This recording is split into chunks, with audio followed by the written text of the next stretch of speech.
It has come to my attention through decades of exploring the human psyche that many individuals feel as if they are a piece on a chessboard, unaware of the game being played. Picture this. You are engaged in what seems a normal conversation. The person across from you speaks with a gentle tone, perhaps even a caring smile, but something feels off. Your gut whispers warnings while your mind scrambles to make sense of the interaction, and then it hits you. You have been psychologically manipulated, and you walk directly into the trap. But what may shock you more is my discovery that these are not random tactics. They are ancient patterns, what I have termed archetypal shadows, dark psychological mechanisms that certain individuals use to invade your mental space and bend your reality to their will. Stay with me, for what I am about to reveal could spare you years of self-doubt and psychological torment. I have said that everything that irritates us about others to an understanding of ourselves. But what I did not often share publicly was this. Manipulators use this very principle against you, turning your self-awareness into a weapon pointed at your own mind. In the next few minutes, I will expose the 5 most dangerous psychological questions that I have identified as tools of mental manipulation. More importantly, I will show you the techniques to not only recognize them, but to turn the tables entirely. By the end of this, you will possess what I call conscious realization, the ability to see through any psychological game before it even begins. I must warn you, however, once you learn these patterns, you will start seeing them everywhere in friends, family, colleagues, even strangers. You will notice when they attempt to access your psychological backdoors. Some find this knowledge disturbing. Are you ready to see the matrix of manipulation? Let us dive deep into the shadow. Question 1. Why are you being so sensitive? Before I elucidate this first manipulation, let me ask you something that may cause discomfort. How many times have you been told you are too sensitive immediately after you pointed out something that felt wrong? If a specific moment comes to mind, you have already experienced what I call shadow projection. Here is what most people do not realize. Manipulators instinctively use what I have termed psychological invalidation. They do not attack your argument. They attack your very right to have feelings about it. According to my research on the human psyche, sensitivity is not a weakness. It is your unconscious mind detecting incongruence. I wrote, your vision becomes clear when you look into your heart. Who looks outside dreams? Who looks inside awakens? But here is the twisted part. Manipulators know that sensitive people are often the most perceptive. They can sense lies, feel tension, and notice micro-expressions that others miss. So instead of hiding their intentions better, manipulators have learned to weaponize your gift against you. Think about this for a moment. The financial analyst who spots irregularities in the books is called paranoid until she uncovers a massive fraud. The wife who senses her husband's behavioral changes is dismissed as insecure until she discovers the affair. The employee who questions unethical practices is labeled difficult until the scandal breaks. I call this the persecution of the perceptive. In my analytical psychology, when someone attacks your sensitivity, they are truly saying, stop using your psychological radar. It is detecting things I do not want exposed. But here is where it becomes truly interesting. I discovered a counterattack that completely disarms this manipulation. I call it the conscious assertion of shadow integration. The next time someone asks, why are you being so sensitive?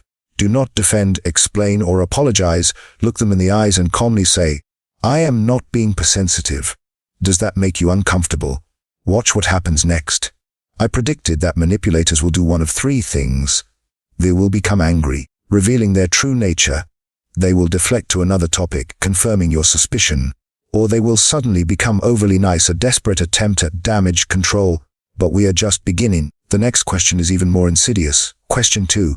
Do you trust me? Stop everything and listen closely. I made a discovery that changed psychology forever. I found that genuine trust operates in the unconscious mind, while demanded trust operates in the ego. And here is the crucial point. People who demand trust are usually the least trustworthy. I have said that the meeting of 2 personalities is like the contact of 2 chemical substances. If there is any reaction, both are transformed. But what I observed in my clinical work was this. Manipulators do not want transformation, they want domination. The phrase "you trust me, right?" is what I call a psychological ultimatum disguised as intimacy. Here is what is truly happening in your psyche when someone says this. According to my research on psychological complexes, this question triggers what I termed the loyalty conflict complex. Your conscious mind wants to be a good person who trusts others, but your unconscious mind is screaming warnings. This internal war is precisely what the manipulator counts on. I discovered that trustworthy people never need to ask for trust, Because they demonstrate it through what I call consistent psychological congruence. Their words, actions, and energy all align. But manipulators learn to hack this system.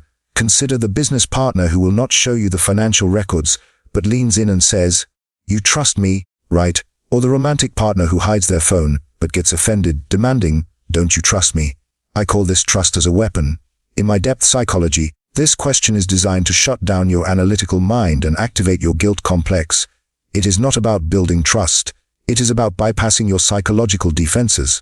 Here is the response that will expose them instantly. When someone asks, "You trust me, right?" Pause, breathe, and apply what I call conscious detachment. Look at them calmly and say, "Trust is earned through consistency, not through questions. Are you asking me to ignore my intuition?" I predicted that a trustworthy person will respect this boundary and continue proving themselves through actions. A manipulator, however, will either become defensive, change the subject, or try to make you feel guilty for having standards. But hold on. The third question is where things become truly dark. Question 3: Are you accusing me of something? Before I reveal this psychological weapon, I must warn you about a disturbing discovery. I found that master manipulators do not merely lie. They reshape reality itself. This question is what I call the reversal technique, turning the investigator into the investigated. Here is how your mind is hijacked. According to my research on psychological projection, when you notice something suspicious and ask a reasonable question, the manipulator immediately flips the script. Suddenly you are the problem. You are the one causing trouble. You are the one who needs to explain yourself. I wrote projection is one of the commonest psychic phenomena.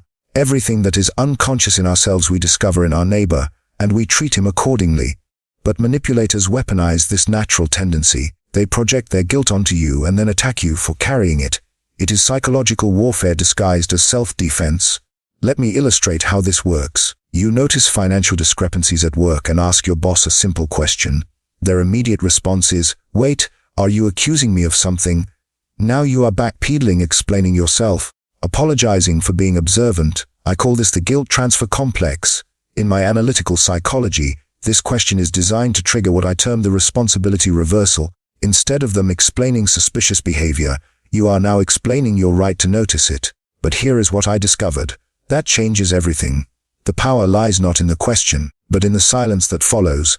I observed that manipulators expect immediate panic, quick explanations, and desperate apologies. They never expect composed confidence. The counterattack is devastatingly simple. When someone snaps, "Are you accusing me of something?" do not rush to fill the silence. Apply what I call the therapeutic pause. Hold eye contact, wait 2 to 3 seconds, then calmly respond. Should I be just 3 words? But those 3 words contain what I call conscious power. Because innocent people do not fear questions. Only guilty people do. Your composed response forces them to confront their own shadow instead of hiding behind yours. But we are not done yet. The fourth question is pure psychological poison. Question 4. Would I ever lie to you? What I am about to tell you may change how you see every relationship in your life. I discovered something most people never realize. The question, "Would I ever lie to you?" is actually a lie itself. Not because of the words, but because of the intention behind them. Here is the psychological trap. According to my research on what I called persona manipulation, this question is not seeking an answer. It is creating an emotional debt. The manipulator makes you feel guilty for doubting them even when your intuition screams warnings. I wrote, "The privilege of a lifetime is to become who you truly are," but manipulators try to make you feel like a horrible person for being observant, intuitive, and cautious for being yourself. And here is the truly twisted part. I found that people who need to ask this question are often revealing their own psychological state. I call it unconscious confession through overcompensation. Think about this pattern. The spouse who hides their phone but becomes tearful asking, "Would I ever lie to you?" The business partner who will not show you the books but seems wounded saying, "Come on, would I really deceive you?" I call this a performance of innocence. In my depth psychology, genuine honesty does not perform. It simply exists. Honest people do not need to convince you they are incapable of lying. Their actions create what I call unconscious trust. You feel safe without them having to tell you why. But manipulators have learned to counterfeit this feeling. They use emotional theater to bypass your logical mind and activate your guilt complex, the tears, the wounded tone, the implied accusation that you are heartless for doubting them. It is all designed to make you stop thinking and start feeling sorry. Here is the technique that exposes this immediately. When someone asks, "Would I ever lie to you?" Do not take the bait. Apply what I call conscious questioning. Pause and then respond. That is not the right question. The question is, would I know if you did? This single response flips the entire psychological frame, because liars thrive in emotional fog, but they wither under the spotlight of conscious awareness. Your response switches on what I call the light of consciousness, and suddenly the shadows have nowhere to hide. But the final question is the most dangerous of all. Question 5. Can't we just move on? What I am about to reveal may be the most important psychological insight you ever learn. I discovered that this innocent-sounding question is actually the manipulator's nuclear option. When denial, distraction, and guilt fail, they deploy what I call forced forgetting, the demand that you abandon truth for the illusion of peace. But here is what I understood that most people do not. There is no coming to consciousness without pain. Real resolution requires facing uncomfortable truths. Manipulators want to skip the pain and jump straight to your forgiveness. According to my research on psychological healing, moving on without understanding is like placing a bandage over an infected wound. It looks better on the surface, but the poison continues to spread underneath. Consider how this plays out. The company caught in a scandal begs employees, let's not dwell on the past. Let's focus on the future. The unfaithful partner who has been exposed pleads, why keep talking about it? We need to move forward. But I discovered something crucial. These are not requests for healing. They are demands for amnesia. The manipulator does not want to resolve the issue. They want to erase it from your consciousness. I call this psychological burial. In my analytical psychology, true healing happens when the unconscious becomes conscious. But manipulators want to push everything back into the unconscious, where it cannot threaten their control. Here is the pattern I identified. First, they deny there is a problem, then they minimize it, then they blame you for creating it, and finally, when none of that works, they exhaust you into abandoning the search for truth. But I discovered the antidote. When someone asks, can't we just move on? Apply what I call conscious anchoring.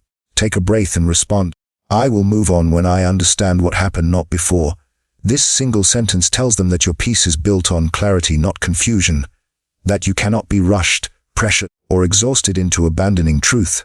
I wrote, until you make the unconscious conscious, it will direct your life and you will call it fate.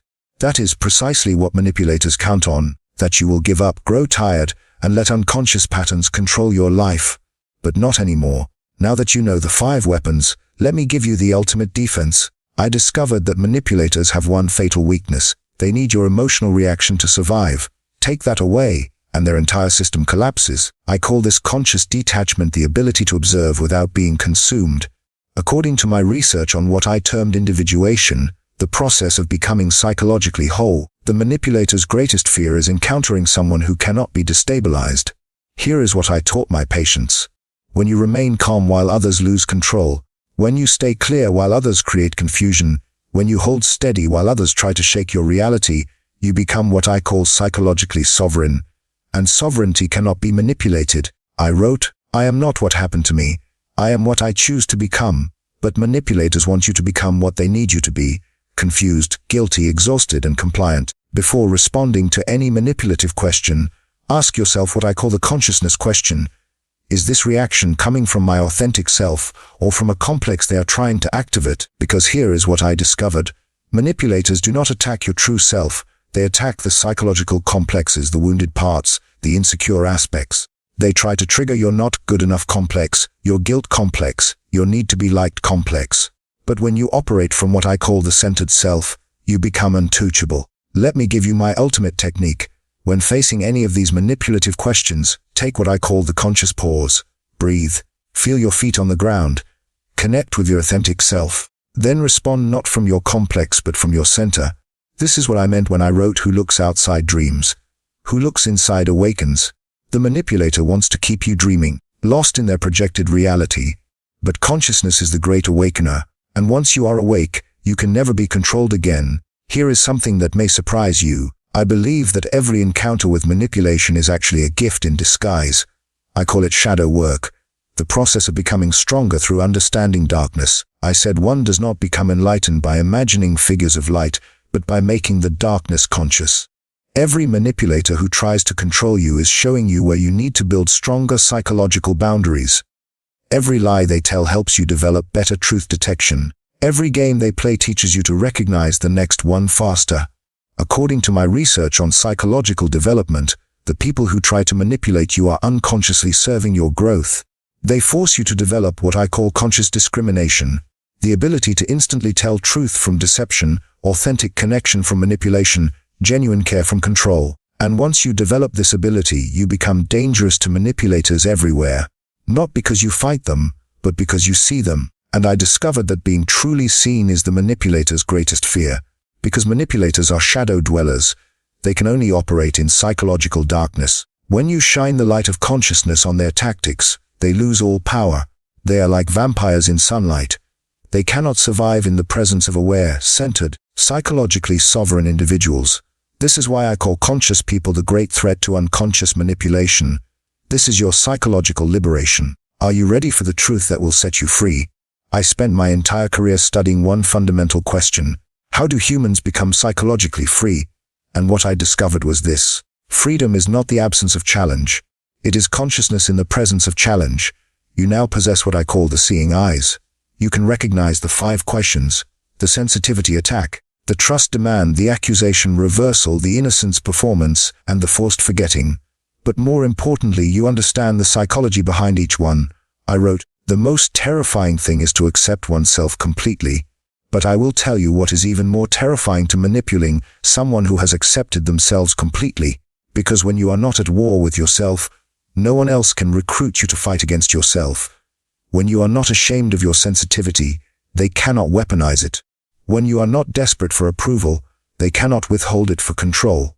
When you are not afraid of conflict, they cannot threaten you with abandonment. This is what I call individuation becoming so psychologically integrated that external manipulation becomes impossible. You are no longer a collection of reactive complexes. They can push and pull. You are a conscious individual who responds from choice, not compulsion, and choice is the enemy of manipulation. Here is your homework, your initiation into psychological freedom. For the next week, every time someone tries to manipulate you with emotion, ask yourself my question. What complex in me is this person trying to activate? Then, instead of reacting from the complex, pause and respond from your conscious center. Watch how quickly manipulative people either change their behavior around you or simply disappear from your life. Because I discovered something beautiful. When you refuse to play manipulative games, you give everyone around you permission to be authentic too. Your consciousness does not just free you. It creates space for genuine connection with others. This is the ultimate victory over manipulation. Not just protecting yourself, but creating a field of authenticity that elevates everyone in your presence. You are no longer anyone's psychological victim. You are awake, you are conscious, you are free. And in a world full of shadows, the awakened are the light bringers. My final gift to you is this reminder.